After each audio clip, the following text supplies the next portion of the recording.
This is the moment Czech police arrested a suspected Russian hacker. This Czech police video identified the man as Yevgeny N., wanted in connection with hacking computers in the United States. He was in a Prague restaurant with his girlfriend and had just ordered drinks. They never got them.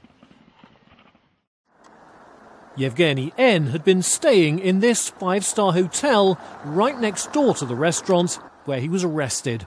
Muž se po Praze pohyboval v luxusním vozidle spolu se svou přítelkyní a samotným zadržením byl překvapen, že nekladl ani jakýkoliv další odpor. Následně se kriminalisté setkali i s jeho kolapsem a museli mu poskytovat první pomoc. Následovala jeho krátká hospitalizace v nemocnici. He was taken here, the main psychiatric hospital in Prague, but the exact cause of his collapse is unclear. He was arrested on an Interpol red notice in cooperation with the FBI and is now awaiting a court hearing on extradition to the US.